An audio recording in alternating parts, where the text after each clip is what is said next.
బొల్లారంలో 56 లక్షలకే gated కమ్యూనిటీలో 2 BHK flat. Just call. నమస్తే, welcome to మనం టీవీ. నేను మీ ప్రియాంకారావు.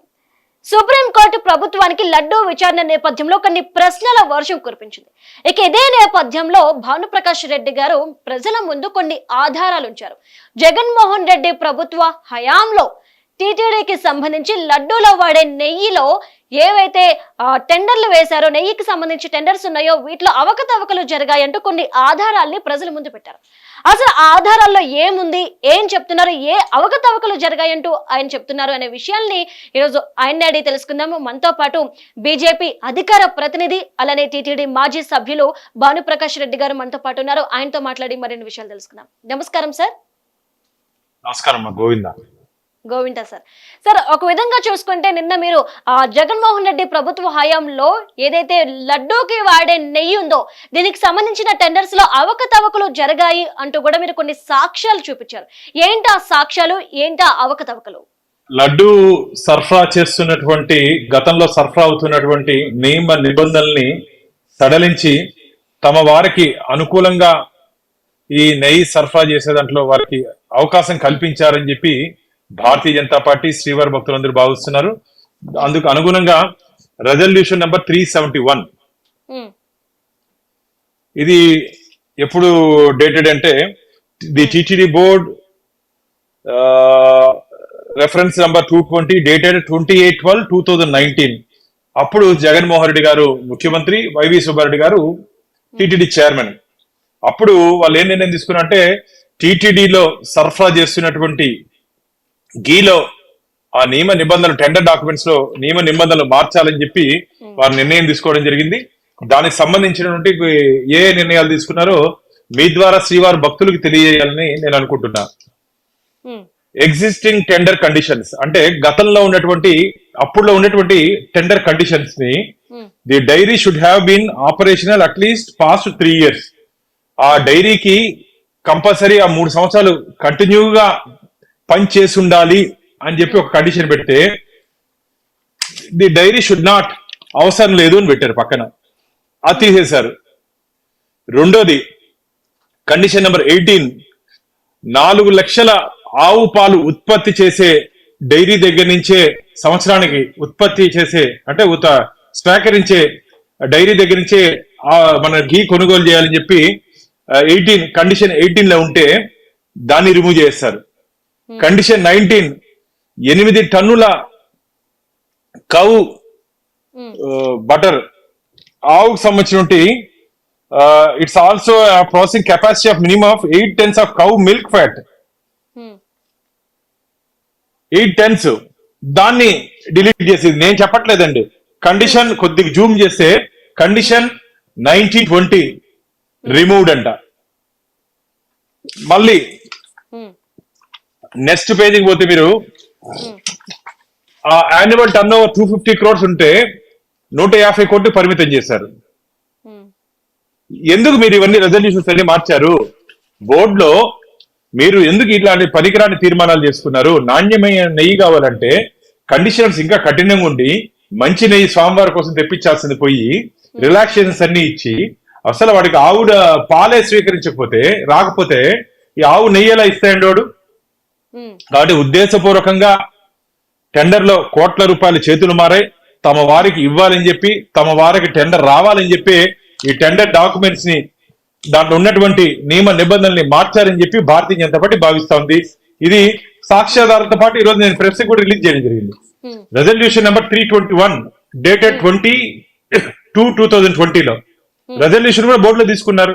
సరే, బోర్డు మెంబర్కి ఏమైనా తెలిస్తే కదా, అక్కడ మొత్తం బోర్డు చైర్మన్, ఈఓ, మొత్తం కర్త కర్మ క్రియ అంతా వాళ్ళే నడిపించారు. ఈ 5 సంవత్సరాలు ధర్మారెడ్డి, సుబ్బారెడ్డి, కరుణాకర్ రెడ్డి టీటీడీని శాసించారు. కాబట్టి ఈ ముగ్గురే దీనికి ఈరోజు సమాధానం చెప్పాల్సిన బాధ్యత ఉంది. వారితో పాటు జగన్మోహన్ రెడ్డి గారు కూడా సమాధానం చెప్పాలి.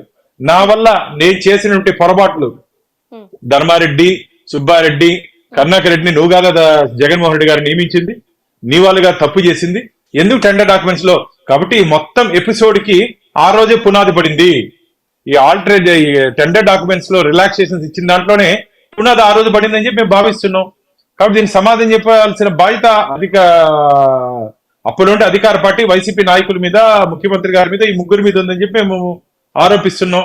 నేను హైకోర్టు కూడా ఏం చెప్పింది, హైకోర్టు న్యాయమూర్తి గారు, ఎందుకు మీరు దీన్ని రాజకీయ కోణంలో చూస్తున్నారు, ముఖ్యమంత్రి గారు దీంట్లో ఎందుకు స్పందించారు అన్నారు. ఎస్, ఒక రాష్ట్రానికి ముఖ్యమంత్రిగా 5 కోట్ల మంది ఆంధ్రులకి కస్టోడియన్ గా, వెంకటేశ్వర స్వామి భక్తుడిగా ఇక్కడ జరిగినటువంటి అపచారాల్ని అది కూడా ఏ సందర్భంలో చెప్పారు, ఎన్డీఏ కూటమి 100 రోజులు మేము పూర్తి చేసుకుంటే సందర్భంలో జరుగుతున్న ఒక మీటింగ్ లో ఆ ప్రస్తావన తేవడం జరిగింది. ఆ ప్రస్తావన కోసమే మీటింగ్ కాదండి, ఆ మీటింగ్ లో గత ప్రభుత్వం అపచారం చేసింది, మనం ఇంత బాగా గవర్నెన్స్ ఇస్తా ఉంటే కూడా గత జగన్మోహన్ రెడ్డి ప్రభుత్వం ఇలాంటి పాపం చేసింది భగవంతుడి దగ్గర అని చెప్పారు. దాంట్లో తప్పు లేదు. ఏం తప్పు ఉందండి, చంద్రబాబు నాయుడు గారు చెప్పిందంటే తప్పు లేదు. ఆయన వెంకటేశ్వర స్వామి భక్తుడిగా 5 కోట్ల మంది ఆంధ్రులకి ప్రతినిధిగా వారు చెప్పారు. కాబట్టి వైసీపీ నాయకులు ఏందో ఆయన తప్పు చెప్పాడు, తప్పు మాట అన్నాడు, రాజీనామా ఏం చేయాలండి? మీరు ఫస్ట్ మీరు చేసిన దానికి సమాధానం చెప్పండి. మీరు రెజల్యూషన్ లో ఎవరి కోసం, ఎందుకోసం, ఎవరికి లబ్ధి చేసేదానికి కోట్ల రూపాయల చేతులు మారాయని చెప్పి చెప్తున్నారు శ్రీవారి భక్తులు. ఎవరెవరికి ఎక్కడెక్కడ మారిందో, ఎవరెవరు ఎక్కడెక్కడ డబ్బులు తీసుకున్నారో తొందరలోనే విచారణ బయటపడుతుంది. కాబట్టి తొందరలోనే దీంట్లో ఉన్నటువంటి పాత్రదారులు, సూత్రధారులు, లబ్ధిదారులు అందరూ రాబో రోజుల్లో చట్టం ముందు, స్వామివారి ముందు నిలబడే రోజు దగ్గరలోనే ఉందని చెప్పి భారతీయ జనతా పార్టీ భావిస్తాను. సార్, అంటే గత 5 ఏళ్లుగా అంటే జగన్మోహన్ రెడ్డి పరిపాలనలో టీటీడీ కొండపై ఏవైతే తప్పులు జరిగాయో వాటికి సంబంధించి ప్రతి దాని మీద కూడా మీరు ఫైట్ చేయడం అనేది మేము చూసాము. అంటే మీలా ఎవరు కూడా చేయలేదు. అంటే టీటీడీ కొండపై జగన్మోహన్ రెడ్డి యొక్క అరాచకాలు ఏ విధంగా ఉన్నాయంటారు? అసలు జగన్మోహన్ రెడ్డి గారు ఒక హిందూ వ్యతిరేకి. హిందూ దేవాలయాలన్నా, హిందూ దేవతా విగ్రహాలన్నా, హిందూ దేవాలయాలపై జరిగినటువంటి దాడుల్లో వారి ప్రభుత్వంలో హిందూ దేవాలయాల నుండి దేవతా విగ్రహాలు చేతులు, చెవి, ముక్కు నరికివేయడం జరిగింది. పవిత్ర రథాలు దగ్ధం అవడం జరిగింది.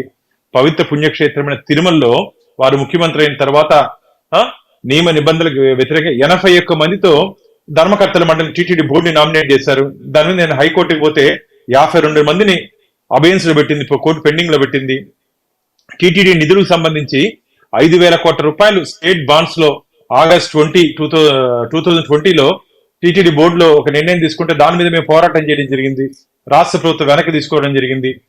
టీటీడీ నిధులతో 100 కోట్ల రూపాయలతో పిలిగ్రిమ్ అమ్యూనిటీస్ కాంప్లెక్స్ పద్మావతి నిలయాన్ని భక్తుల కోసం కడితే దాన్ని కలెక్టర్ కార్యాలయం తీసుకోవడం జరిగింది. దాని మీద నేను కోర్టుకు పోయాను. దాని మీద నెలకు 21 లక్షల రూపాయలు బాడీకి కడతాము, తొందరలోనే మేము సొంత భవనంలోకి వెళ్తామని చెప్పి అఫిడవిట్ ఇచ్చి 1 రూపాయి కూడా స్వామివారి ఖజానాకి జమ చేయలేదు. స్వామివారి నిధుల నుంచి 100 కోట్ల రూపాయలు తిరుపతి శానిటేషన్ కి కేటాయిస్తే దాని మీద కోర్టుకు పోతే కోర్టు స్టే ఇచ్చింది. ఎన్నిసార్లు, దాదాపు 7-8 పర్యాలు నేను కోర్టుకు వెళ్తే కోర్టు వెంకటేశ్వర స్వామికి అనుకూలంగా, ధర్మానికి అనుకూలంగా మాకు తీర్పిచ్చింది. దీన్ని బట్టి గత ప్రభుత్వం ఎంత హిందూ వ్యతిరేక విధానాలను ప్రవేశపెట్టాలని ప్రయత్నం చేసిందో శ్రీవారి భక్తులకి, ఆంధ్ర ప్రజలందరికీ తెలుసు. కాబట్టి ఇలాంటి ప్రభుత్వం వెంకటేశ్వర స్వామి సరఫరా చేసిన నెయ్యిలో కూడా కల్తీ చేసేదానికి అవకాశం కల్పించింది అని భారతీయ జనతా పార్టీ భావిస్తుంది. అవకాశానికి రిజల్యూషన్ నెంబర్ 321 పునాదని చెప్పి మేము భావిస్తున్నాం. సార్, అంటే సుప్రీంకోర్టు ఈ లడ్డు వివాదానికి సంబంధించి ఏదైతే విచారణ జరుగుతుందో, సిట్ విచారణ, అయితే సిబిఐ విచారణ చేపట్టాలి అన్న ఆలోచన సెంట్రల్ గవర్నమెంట్ కి ఉందా అనే క్వశ్చన్ రేస్ చేసింది. అంటే ఇప్పుడు సెంట్రల్ గవర్నమెంట్ సిబిఐ విచారణకు ఆదేశించే అవకాశాలు ఏమైనా ఉన్నాయా, కోరే అవకాశాలు ఉన్నాయంటారా? 3వ తేదీ దీనికి సంబంధించి వాయిదా ఉంది. అక్టోబర్ 3, ఈ రోజు 1వ తేదీ, అంటే ఎల్లుండే. కాబట్టి దీంట్లో కేంద్ర ప్రభుత్వం, ఎందుకంటే పార్టీకి సంబంధం లేదండి, బీజేపీ అలా అక్కడ కేంద్ర ప్రభుత్వం ఉంది. కోర్టు ఏం చెప్పింది, కేంద్ర ప్రభుత్వం ఏ విధంగా నిర్ణయం తీసుకుంటుందని ప్రశ్నించింది. కాబట్టి దీంట్లో కేంద్ర ప్రభుత్వం రేపేలుండో సరైన నిర్ణయం తీసుకుంటుందని చెప్పి నేను భావిస్తున్నా. ఏది మంచిదో, దేనివల్ల స్వామివారికి మంచి జరుగుతుందో, భక్తులకి మంచి జరుగుతుందో దానికి అనుకూలంగా కేంద్ర ప్రభుత్వం నిర్ణయం తీసుకుంటుందని చెప్పి ఆశాభావాన్ని వ్యక్తం చేస్తున్నా. ఏది ఏమైనా సరే నిందితులు ఎట్టి పరిస్థితులను తప్పించుకునే అవకాశం మాత్రం లేదు. అది సిట్ అయినా, సిబిఐ అయినా, సిట్టింగ్ జడ్జి అయినా సరే నిందితులు మాత్రం ఎట్టి పరిస్థితులు తప్పించుకునే అవకాశం లేదు. అందరినీ చట్టం ముందు, స్వామివారి ముందు నిలబెట్టే రోజులు దగ్గరలోనే ఉంది. సార్, అంటే సిట్ అధికారులు ఎవరైతే ఉన్నారో త్రిపాఠి ఆధ్వర్యంలో చాలా శరవేగంగా విచారణ అనేది చేపడుతుంది. మరి సిట్ ఇంత దూకుల్లో ఉన్నప్పుడు సిబిఐ అవసరం మనకుంది అని అనుకుంటున్నారా? ఒకవేళ కోర్టు న్యాయస్థానాలు కోరుకొని కేంద్ర ప్రభుత్వం నిర్ణయిస్తే అది తప్పదమ్మా. ఎందుకంటే ఏముంది, వీళ్ళు ఇప్పటి వరకు చేసినటువంటి ఇన్ఫర్మేషన్ ని ఎవరు విచారణ చేస్తారో అధికారులు బదిలీ చేసుకుంటారు. అదే చెప్తున్నా కదా, అది ఎవరు తప్పు, నిందితులు తప్పించుకోలేరు. ఎవరు ఎంక్వైరీ చేసినా నిందితులైతే తప్పించుకునే అవకాశమే లేదు. స్వామివారి పట్ల అపచారం చేసినటువంటి వ్యక్తులు ఎవరు తప్పించుకునే అవకాశం లేదని చెప్పి గట్టిగా నమ్ముతుంది. ఎందుకంటే ఇది కలికాలం. స్వామివారి కలియుగంలో ప్రత్యక్ష దైవం వెంకటేశ్వర స్వామి. ఈ చేతితో తప్పు చేస్తే ఈ చేతితో పనిష్మెంట్ ఇస్తాడు స్వామి. గతంలో స్వామివారికి మోసం చేసిన వారు, స్వామివారి పట్ల అపచారం చేసిన వారు, స్వామివారిని అవహేళనగా మాట్లాడిన వారికి ఏ విధంగా వారిలో వారి కుటుంబాలు ఏ విధంగా జరిగిందో మనందరికి తెలుసు. కాబట్టి రాబో రోజుల్లో స్వామివారి ఆగ్రహానికి గురికాక తప్పదని చెప్పి నేను భావిస్తున్నాను. సార్, కోర్టు మరొక విషయాన్ని ప్రస్తావించింది. అంటే ఏవైతే కల్తీ అయ్యాయి అని మీరు చెప్తున్నారో ఆ 4 ట్యాంకర్లని కూడా మీరు వెనక్కి పంపించేస్తారు. అంటే ఆ నెయ్యి ఇందులో వాడలేదు. అంటే మీ సమస్య ఎక్కడ స్టార్ట్ అయింది? అంటే ఇంతకు ముందు వచ్చిన ట్యాంకర్స్ లో నెయ్యి కూడా ఇలా కల్తీ అయ్యుండొచ్చు అన్న అనుమానమా, లేదంటే ఇంకేదైనా అని ప్రశ్న వేసింది.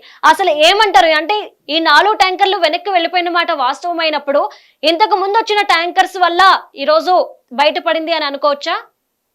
ఖచ్చితంగా. ఎందుకంటే 319 రూపాయలకి స్వచ్ఛమైన ఆవు నెయ్యి ఇచ్చే పరిస్థితి లేదమ్మా ఈ రోజుల్లో. వీళ్ళు కోట్ చేసిన రేటు 319 రూపాయలు. స్వచ్ఛమైన ఆవు నెయ్యి దాంట్లో వచ్చే అవకాశం లేదు.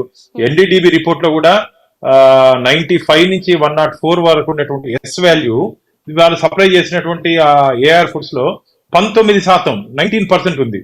ఇప్పుడు మేము ఎన్డీఏ కుటుంబం వచ్చిన తర్వాత మేము ఎన్డీఏ నందిని దగ్గర నుంచి గీసే శాంపుల్స్ తీసుకుంటే 97% ఉంది.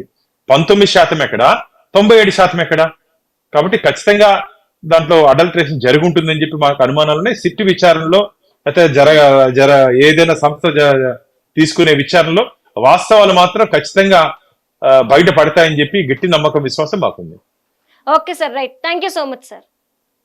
గోవింద నమస్తే.